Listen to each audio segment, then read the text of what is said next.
على أشرف الأنبياء والمرسلين نبينا محمد وعلى آله وصحبه أجمعين ومن تبعهم بإحسان إلى يوم الدين أما بعد أعوذ بالله من الشيطان الرجيم بسم الله الرحمن الرحيم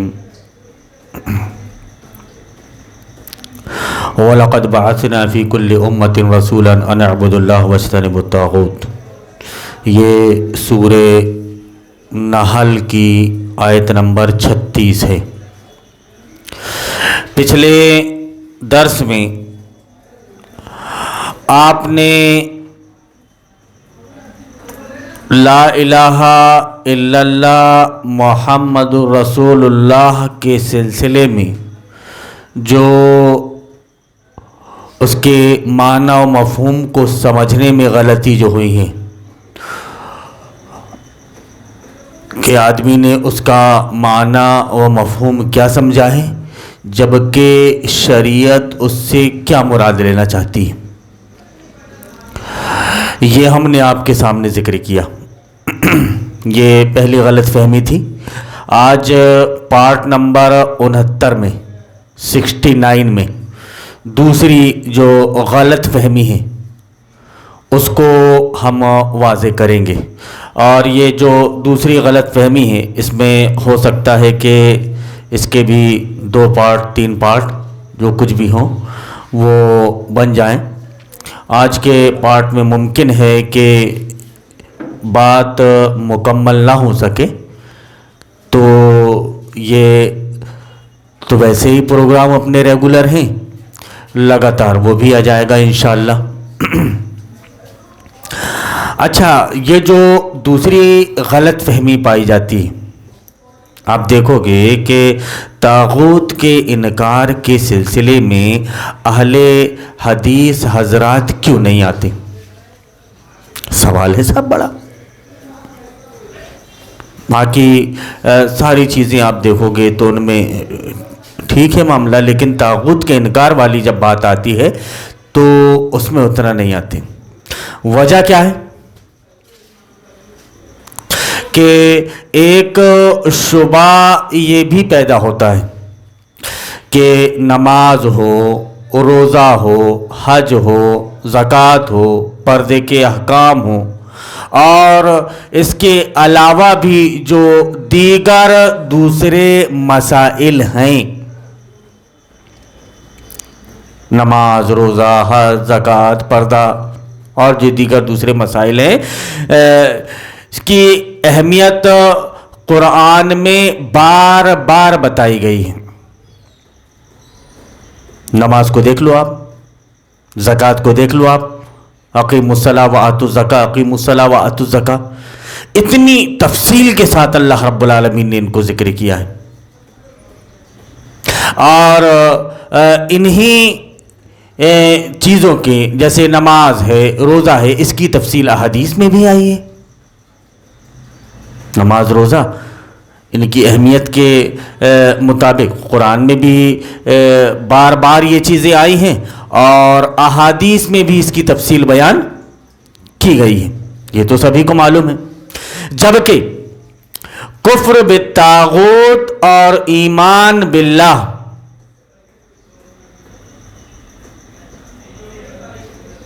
کفر بالطاغوت اور ایمان باللہ، اس موضوع کو قرآن نے بڑے ہی زوردار انداز میں، جیسا کہ میں نے آپ کے سامنے پیش کیا، کہ انبیاء کی بعثت کا مقصد ہی بتا دیا۔ وَلَقَدْ بَعَثْنَا فِي كُلِّ أُمَّةٍ رَسُولًا أَنِ اعْبُدُوا اللَّهَ وَاجْتَنِبُوا الطَّاغُوتَ۔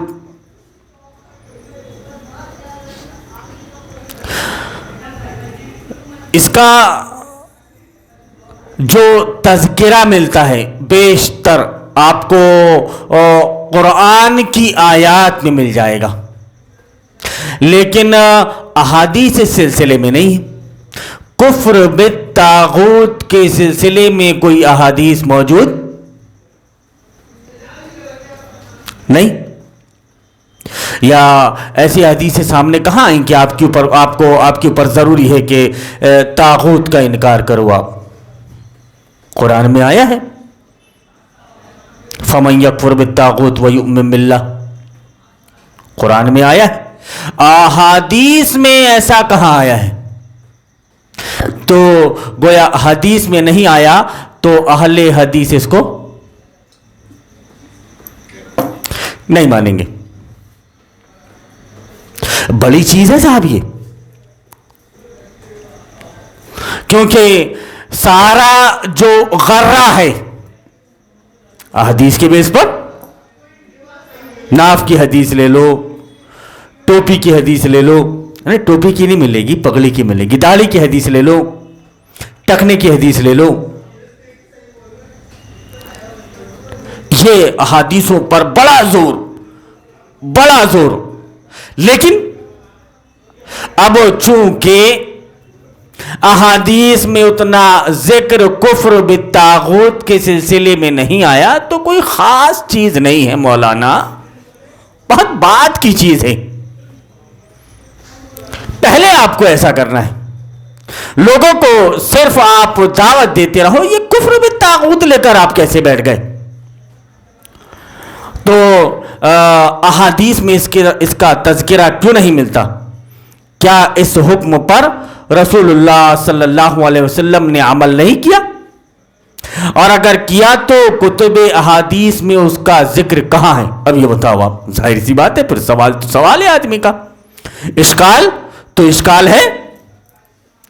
شکوک و شبہات جو پیدا ہو رہے ہیں، بہرحال اپنی جگہ میں وہ شکوک و شبہات ہیں، ان کا جواب بھی ہونا چاہیے. اگر آپ کے پاس اس کا جواب موجود ہے تو آپ دیں، ورنہ آپ یہ سمجھ لیں کہ کفر بالطاغوت کوئی چیز نہیں ہوتی، کیونکہ حدیث میں کفر بالطاغوت کا ذکر نہیں ملتا ہے. تو اس کا جواب یہ ہے کہ مولانا صاحب آپ یہ جو کہہ رہے ہیں، یا پھر مدبر اور مفکر صاحب، مدبر قوم مفکر ملت، آپ نے بہت دور کی قولیں لائی ہے. نماز، روزہ، حج، زکوٰۃ اور پردہ اور فلاں اور امکا، یہ اس سلسلے میں قرآن میں بھی احکامات مذکور ہیں اور تفصیل کے ساتھ احادیث پاک میں بھی مذکور ہیں. لیکن کفر بالطاغوت کا جو معاملہ آپ پیش کر رہے ہو، کفر بالطاغوت کا آپ جو ذکر کر رہے ہو، یہ اس سلسلے میں حدیث کہاں ہے؟ حدیث بتائیے آپ، تب یہ اہل حدیث اس کو مانیں گے، ورنہ اس کو نہیں مانیں گے. تب مولانا صاحب سے پوچھ لیتے ہیں کہ مولانا صاحب، ہم آپ کے سامنے سبق سنا رہے ہیں، کہ آپ یہ بتائیے کہ کیا قرآن مجید ہمارے لیے دلیل قطعی کی حیثیت نہیں رکھتا؟ دلیل قطعی کی حیثیت نہیں رکھتا؟ کیا قرآن کا خود کسی مسئلے کی وضاحت کر دینا ہمارے لیے حجت نہیں ہے؟ ایک مسئلہ ہے، قرآن نے اگر اس کے سلسلے میں وضاحت کر دی تو قرآن اس کی وضاحت کر دے، کیا یہ ہمارے لیے کافی نہیں ہے؟ کیا احادیث میں اس کا ہونا ضروری ہے کہ جو چیز قرآن میں مذکور ہوگی اس کی تائید حدیث پاک سے ہوگی، تب ہی وہ قرآن کی آیت قابل عمل ہوگی، ورنہ وہ قابل عمل نہیں ہوگی؟ ایسی کوئی بات ہے کیا مولانا صاحب؟ بتائیے آپ. اگر ایسی کوئی بات ہے تو پھر ظاہر سی بات ہے کہ آپ کی بات کو مان لیا جائے گا. اب پھر لوگوں کے دماغ میں یہ خیالات پیدا ہوتے ہیں کہ یہ بتائیے آپ کے لوگوں کا اشکال اسی پر الٹا ایک یہ ہے کہ مولانا صاحب آپ یہ بتائیے کہ منزل من اللہ کیا ہے؟ اب آدمی کے اپنے شکوک و شبہات الگ الگ ہوتے ہیں کہ منزل من اللہ کیا ہے، تو ظاہر سی بات ہے کہ آدمی بولے گا کہ منزل من اللہ قرآن پاک ہے. منزل من اللہ، قرآن پاک ہے، کیا اس میں کوئی گڑبڑی کر سکتا ہے؟ اللہ نے کس کی حفاظت کا ذمہ لیا؟ قرآن کی حفاظت کا. انا نحن نزلنا الذکر وانا لہ لحافظون. کیا قرآن کو ہم نے نازل کیا اور اس کی حفاظت کا ذمہ ہمارے ہاتھ میں ہے. یہ اللہ کی کتاب ہے، اسی میں کوئی ترمیم اور تحریف نہیں کر سکتا. اب جو احادیث کی کتابیں ہیں ان کو بہرحال انسان نے لکھا ہے. نبی کریم صلی اللہ علیہ وسلم نے بلکہ منع فرمایا کہ جو کچھ تم مجھ سے سن رہا اس کو لکھو مت، یاد کر لو، مجھ سے بیان کرو اس کو. حدث عنی ولا حرج، بیان کرو، اس میں کوئی دقت نہیں. لیکن ضرورت پڑی تو بڑے بڑے ائمہ کرام نے ان چیزوں کو ریکارڈ پر لے آیا. تو یہ ائمہ کرام، لوگوں کا سوال، ائمہ کرام نے جو لکھا ہے اگر وہ قرآن پاک سے ٹکرا جائے مولانا صاحب تو ہم اس کو کیسے لے سکتے ہیں؟ ہاں، قرآن کی تائید میں اگر کوئی بات آ رہی ہے تو ہم اس کو لے لیں گے. ظاہر سی بات ہے کہ آدمی کا جو اپنا نظریہ ہے وہ اپنی جگہ پر صحیح.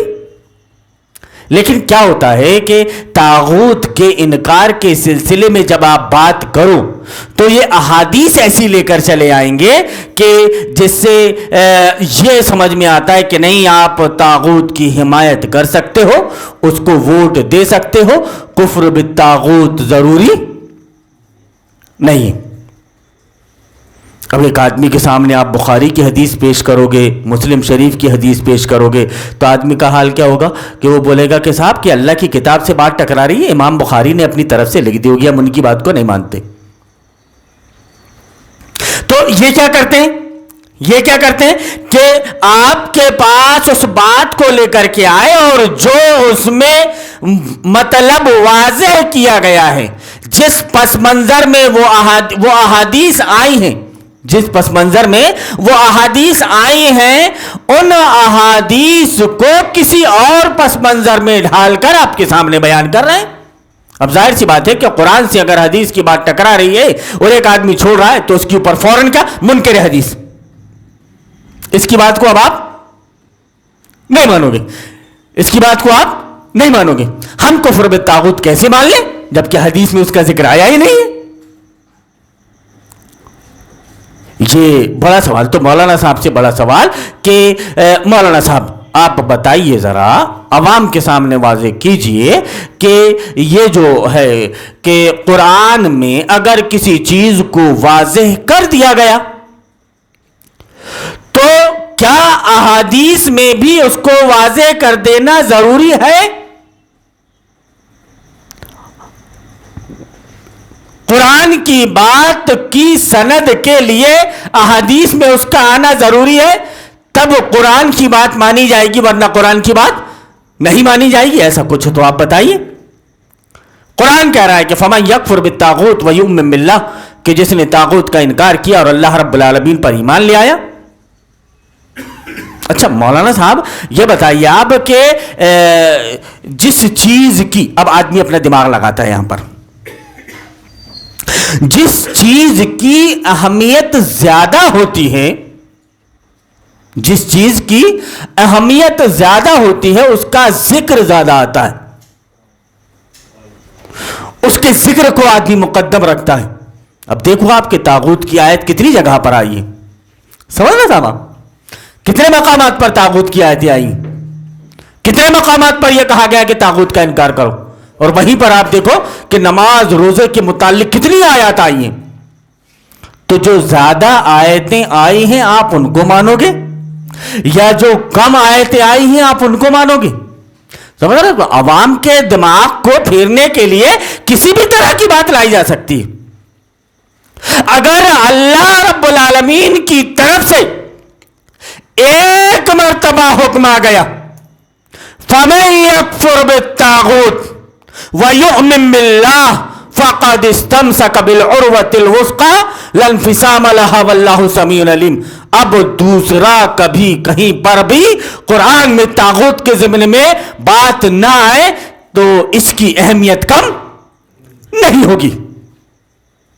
بار بار اقیم الصلاوات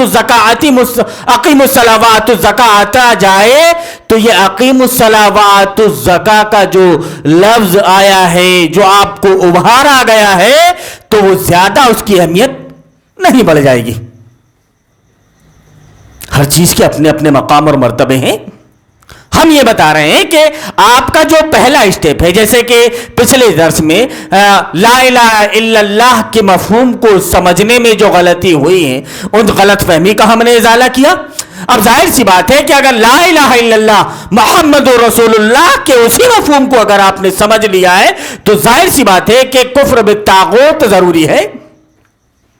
اور جب تک آپ طاغوت کا انکار کریں گے، آپ آگے نماز، روزہ، حج، زکات کتنا ہی کر لیں، آپ کا کچھ کام آنے والا نہیں. تو یہاں پر ہم وہی چیز دکھ رہے ہیں کہ مولانا صاحب یہ بتائیے آپ کہ آپ یہ کہہ رہے ہو کہ نماز، روزہ، حج، زکات ان کے بارے میں بڑی تفصیل سے قرآن میں ذکر ہے اور بڑی تفصیل سے احادیث پاک میں بھی مذکور ہے، بڑی تفصیل سے احادیث پاک میں بھی مذکور ہے، لیکن آپ یہ جو کفر بالطاغوت کہہ رہے ہیں یہ صرف قرآن میں ہے، حدیث میں کہاں ہے؟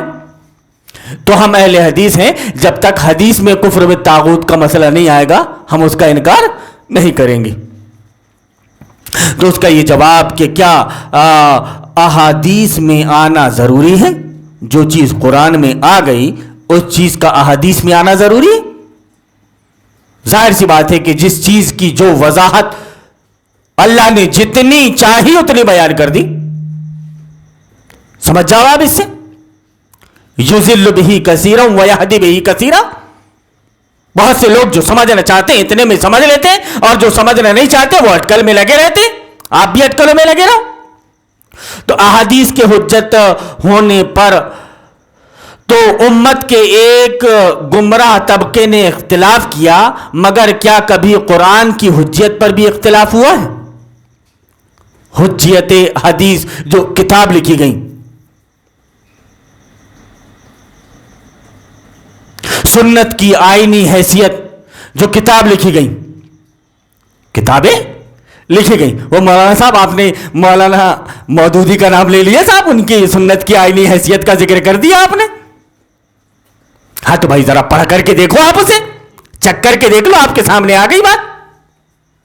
اور جو حجت حدیث پر جو کتابیں لکھی گئیں وہ کیوں لکھی گئیں؟ کہ لوگوں کا اختلاف اس بات پر ہوا کہ آیا احادیث میں جو چیز مذکور ہے وہ حجت کے لائق ہے یا نہیں. لیکن یہ بتاؤ آپ کہ نبی کریم صلی اللہ علیہ وسلم کے اس دنیا سے چلے جانے کے بعد سے لے کر آج تک کسی نے بھی اس بات پر اختلاف کیا ہو کہ حجت کے لیے قرآن کافی نہیں ہے؟ اختلاف اگر کسی نے کیا ہو تو یہ بتاؤ. حجت حدیث پر تو لوگوں نے اختلاف کیا ہے، لیکن حجت قرآن پر کسی کا اختلاف ہوا تو بتاؤ آپ. کسی بھی مسلک کے آدمی کو لے لو آپ، کسی بھی فرقے کے آدمی کو لے لو آپ، وہ اختلاف کر ہی نہیں سکتا کہ قرآن کریم بھی قابل حجت نہیں ہے جیسے احادیث کے سلسلے میں. تو آپ بتاؤ آپ ایسا کبھی ہوا کیا؟ تو ظاہر سی بات ہے کہ جواب یہ ہوگا کہ نہیں، ایسا کبھی نہیں ہوا. ایک تیسری چیز آپ یہ بتائیے مولانا صاحب کہ کیا قرآن مجید ہمیشہ ہی حدیث کا محتاج رہتا ہے؟ کہ جب تک احادیث میں وہ بات نہیں آئے گی قرآن کی بات کلیئر نہیں ہوگی؟ ایسا کچھ ہے کیا؟ وہ بھی بتا دیجیے آپ. قرآن کے بارے میں یہ کہ بعض آیتوں کی تفسیر کرتی ہیں، کبھی کچھ آیتیں ایسی رہتی ہیں جن کی تفسیر کچھ آیتوں سے ہو جاتی ہے، کبھی کچھ آیتیں ایسی رہتی ہیں جن کی تفسیر حدیث پاک سے ہو جاتی ہے. لیکن یہاں پر صاحب ہمارے لیے تو دلیل یہی ہے کہ بھیا حدیث میں کہاں ہے یہ بتاؤ، حدیث میں کہاں ہے یہ بتاؤ، تب اہل حدیث کفر بالطاغوت کو مانیں گے، ورنہ وہ کفر بالطاغوت کو نہیں مانیں گے. اگر قرآن اپنے نازل ہونے انبیاء کے مبعوث ہونے اور اللہ کے رب ہونے اور لا الہ الا اللہ کے مفہوم کی بھی وضاحت نہ کرے تو معاذ اللہ قرآن کے نازل ہونے کا مقصد کیا تھا؟ کیا قرآن صرف وہ چند اخلاقی، معاشرتی، سماجی بیماریوں کے خاتمے کے لیے نازل ہوا ہے کہ اگر کسی کو کوئی بیماری ہو گئی تو صاحب وہ حدیث سے ثابت ہے سورہ فاتحہ پڑھ کر کے پھونکا تھا صاحب، سمجھ رہے؟ سورہ فاتحہ پڑھ کر کے پھونکا تھا، تو ہم قرآن کی آیت ہی تو پڑھ کر کے پھونک رہے ہیں، ہم غلط کہاں کر رہے ہیں؟ ہاں تو کیا قرآن کریم صرف یہ جھاڑ پھونک کے لیے آیا ہے کہ تم اس سے بیماریوں کا اس طرح سے علاج کرو؟ بیماریوں کے علاج کے لیے آیا ہے؟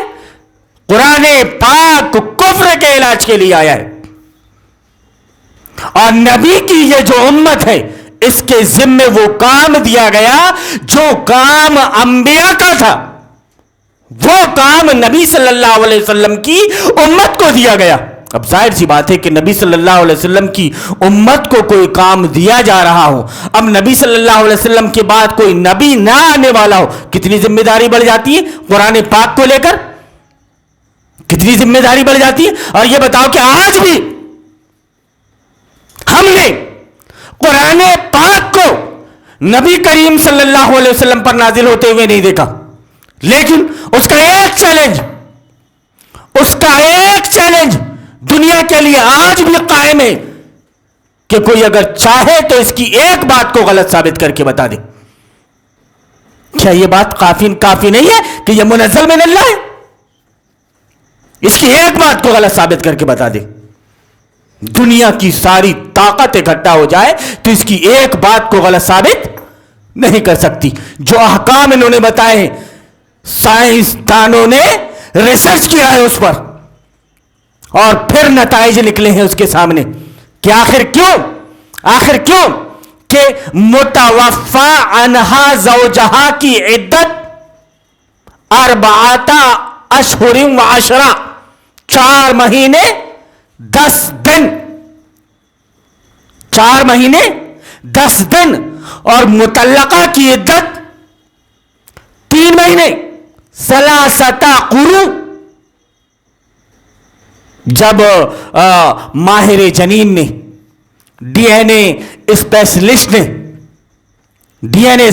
نے اس پر ریسرچ کیا تو پتا چلا کہ ایک آدمی کا جو ڈی این اے ہوتا ہے وہ دوسرے آدمی سے 75-80% مختلف ہوتا ہے۔ کلر میں فرق نہیں، لیکن ڈی این اے میں فرق مختلف ہوتا ہے۔ اور ایک عورت کی باڈی میں جب اس کا ڈی این اے چلا گیا تو مستقل وہ 3 مہینے تک اس سے دور رہے گا، تب اس کا ڈی این اے کلیئر ہوگا۔ لیکن متوفا عنہا زوجہا، اس کا معاملہ یہ ہوتا ہے کہ عورت دلی لگاؤ اپنے شوہر کے ساتھ ہوتا ہے، دلی لگاؤ اپنے شوہر کے ساتھ ہوتا ہے، اور اس شوہر سے دلی لگاؤ کے سبب سے وہ ڈی این اے زائل ہونے میں ایکسٹرا اتنا وقت لگتا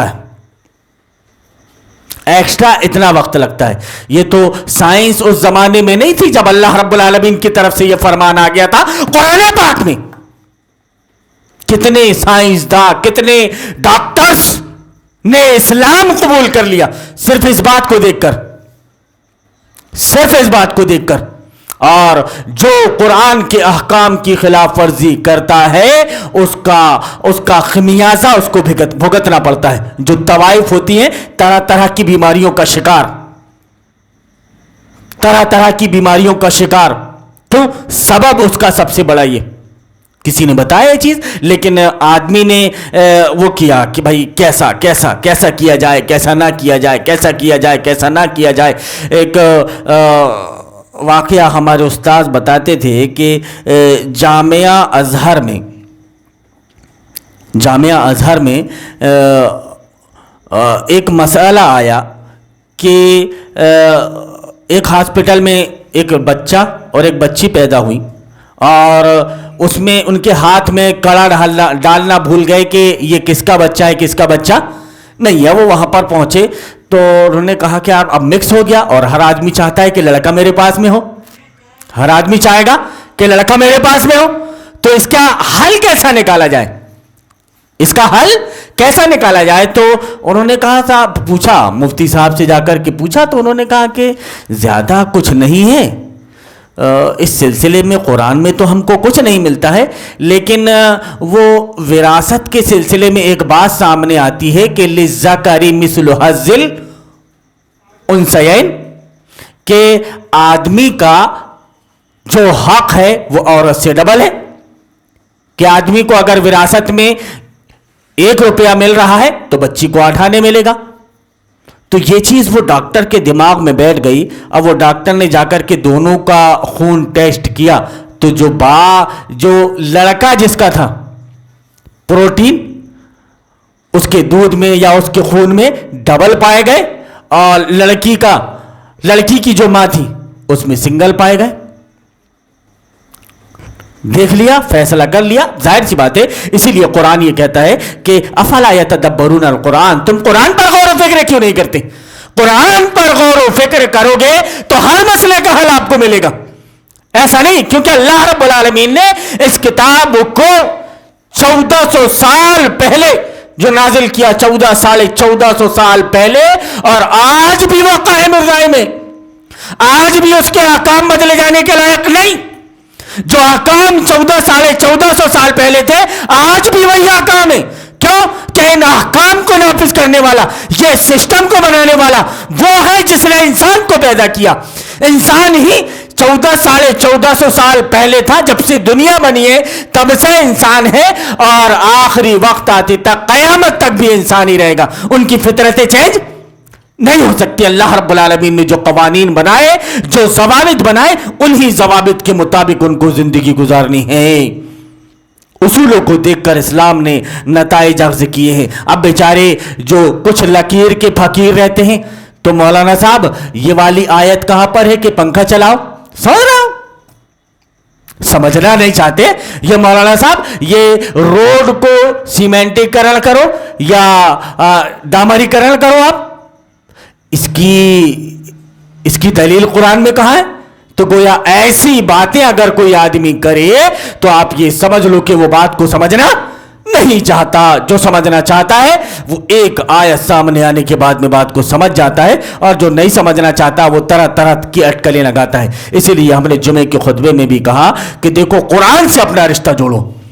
قرآن کو پڑھو, 1 بار پڑھو, 2 بار پڑھو, 3 بار پڑھو, 4 بار پڑھو, آپ پڑھو اس کو, ریگولر پڑھتے رہو. آپ اس کو ریگولر اگر آپ اس کو پڑھتے رہو گے تو کچھ نہ کچھ آپ کو اس میں ملے گا, اور اگر آپ اس کو نہیں پڑھو گے تو آپ کو کچھ نہیں ملے گا.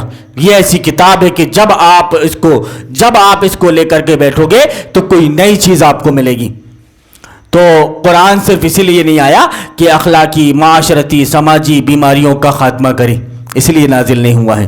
اللہ رب العالمین بیان فرماتا ہے کہ ما کان حدیثا یفترا ولکن تصدیق الذی بین یدیہ وتفصیل کل شیء وہدی ورحمۃ لقوم یؤمنون. یہ سورہ یوسف کی آیت نمبر 111 ہے کہ یہ قرآن کوئی ایسی باتیں نہیں جو گڑھ لی گئی ہوں, بلکہ یہ تو اپنے سے پہلی کتابوں کی تصدیق کرتی ہے, اور اس میں ہر بات کی تفصیل موجود ہے. اس میں ہر بات کی تفصیل موجود ہے, اور ایمان لانے والوں کے لیے یہ ہدایت اور رحمت ہے. اب ظاہر سی بات ہے کہ اگر آپ نے ایمان لایا ہے اللہ رب العالمین پر, اور اس کتاب کو آپ پڑھ رہے ہو, اس کتاب سے آپ عبرت لے رہے ہو, تو ساری چیزیں آپ کو ملیں گی. لیکن آپ قرآن کو ناظرے کے طور پر پڑھ رہے ہو اور عصری تعلیم کو سلیبس بنا کر کے آپ پڑھ رہے ہو, ہاں تو پھر یہ چیزیں کم اور وہ چیزیں آپ کے دماغ میں زیادہ بیٹھیں گی. شیطان فطور کو زیادہ آپ کے دماغ میں بٹھائے گا, اور جتنی زیادہ فطور شیطان آپ کے دماغ میں بٹھائے گا اتنا زیادہ آپ حق سے دور ہوتے جائیں گے. اسی وجہ سے آپ کو اپنا رشتہ کتاب اللہ, سنت رسول اللہ سے جوڑنا ہے. اسلام سے اسلام کا سب سے بڑا رکن جسے رسول لے کر آئے ہیں وہ ایمان باللہ اور کفر بالطاغوت ہے. یہی وہ عظیم مقصد ہے جس کے لیے رسولوں کو بھیجا گیا. اب یہ دیکھیے آپ یہ کہہ رہے تھے کہ مولانا صاحب کفر بالطاغوت کا یہ جو مسئلہ ہے یہ احادیث میں موجود نہیں ہے, اس وجہ سے نہیں مانیں گے. تو ہمارے کچھ سوالات تھے, ان سوالات کے بعد میں جواب یہ آتا ہے کہ نہیں, کتاب اللہ اپنی جگہ میں خود قابل حجت ہے. اس میں اگر ایک مرتبہ بھی کوئی آیت ذکر کر دی گئی تو پھر وہ قابل حجت ہے. اگر یہ بات کو آپ نے تسلیم کر لیا ہے تو آپ یہ بتائیے کہ اللہ رب العالمین کا یہ جو فرمان جو میں نے خطبۃ الحاجہ کے بعد میں پڑھا تھا کہ وَلَقَدْ بَعَثْنَا فِي كُلِّ أُمَّةٍ رَسُولًا أَنِ اعْبُدُوا اللَّهَ وَاجْتَنِبُوا الطَّاغُوتَ, کہ ہم نے ہر امت میں ایک رسول بھیجا کہ صرف اللہ کی عبادت کرو اور طاغوت سے بچو. اب اس ضمن میں جو آیات ہیں قرآن پاک میں ہم انشاءاللہ اگلے درسوں میں اس کو ان باتوں کو آپ کے سامنے اور ذکر کریں گے. یہ جو دوسری شک تھی, اس دوسری شک کو ہم ریگولر رکھیں گے اور کوشش کریں گے کہ کل کے درس میں ساری باتیں آ جائیں. تو یہ جو چیزیں آپ کے سامنے آئی ہیں ہم یہ جو لے کر کے آ رہے ہیں, اس کی وجہ یہ ہے کہ یہ جو غلط فہمیاں لوگوں کے اندر پیدا کی جا رہی ہیں یہ غلط فہمیوں کا ازالہ ہو جائے کہ بات ایسی نہیں ہے. اب بیچارے جس آدمی کو نالج نہیں ہے, جس آدمی کو علم نہیں ہے, وہ بیچارہ ان باتوں کو مان لیتا ہے اور کفر بالطاغوت نہیں کرتا.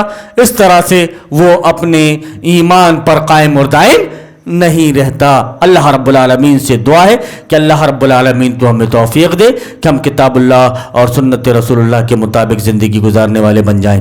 اللہم ارنا الحق حقا وارزقنا اتباعہ وارنا الباطل باطلا وارزقنا اجتنابہ. آمین یا رب العالمین.